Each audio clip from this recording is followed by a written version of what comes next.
बहनों और भाइयों, इन दिव्य संतों ने समाज को एक राह दिखाई और वह राह एकता की राह है। एकता की राह है, समाज को जोड़ने की राह है। वह राह जो कोई किराना और कांधला की घटना नहीं होने देती है। ये वही राह है जो हमें सुरक्षा की गारंटी भी देती है, हमारा संरक्षण की गारंटी भी देती है, हमारे उत्थान का मार्ग भी प्रशस्त करती है और सम और विषम परिस्थितियों में हमें लड़ने की भी प्रेरणा प्रदान करती है। और यही तो कार्य सद्गुरु रविदास जी महाराज की इस प्रेरणा को आगे बढ़ाने का काम किया है। इस सुख तीर्थ में संत स्वामी ज्ञान भिक्षुक दास जी महाराज ने, एक दिव्य संत थे। सुख तीर्थ भारत की सनातन धर्म की परंपरा का एक पौराणिक तीर्थ है। आज से नहीं, ये भागवत भूमि है।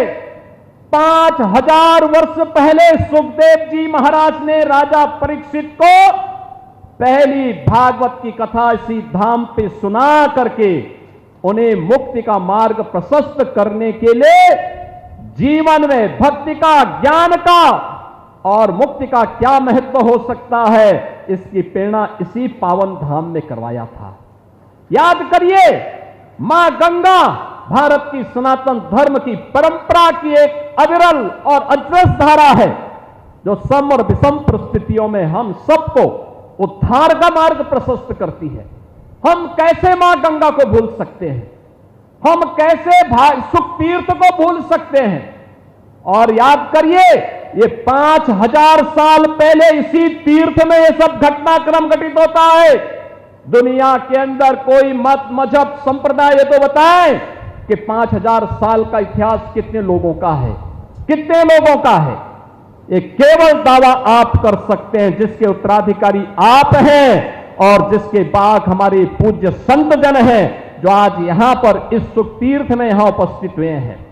और बहनों और भाइयों, आज जब हम यहां पे संत स्वामी ज्ञान भिक्षुक दास जी महाराज की 65वीं पुण्यतिथि पर यहां पर एकत्र हुए हैं, मैं उनकी स्मृतियों को नमन करता हूं, उन्हें विनम्र श्रद्धांजलि अर्पित करता हूं। और यहां पर ये जो उत्सव भंडारा, स्मृति भंडारा यहां पर आयोजित किया गया है सद्गुरु समन दास जी महाराज की स्मृति में, यहां पर मुझे स्वामी, पूज्य स्वामी गोवर्धन दास जी महाराज कह रहे थे कि लाखों की संख्या में श्रद्धालु यहां कल से आए हुए हैं।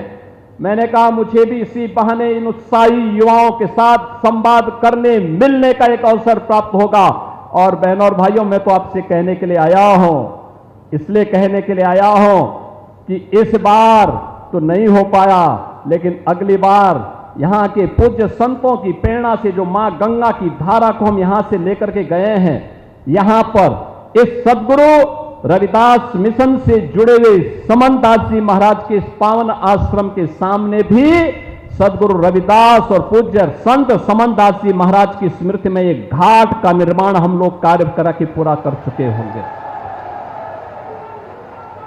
यहां की सड़कों के चौड़ीकरण के कार्य को भी आगे बढ़ाएंगे, जिससे आने वाले आप किसी श्रद्धालु को आने वाले समय में संकट नहीं आएगा।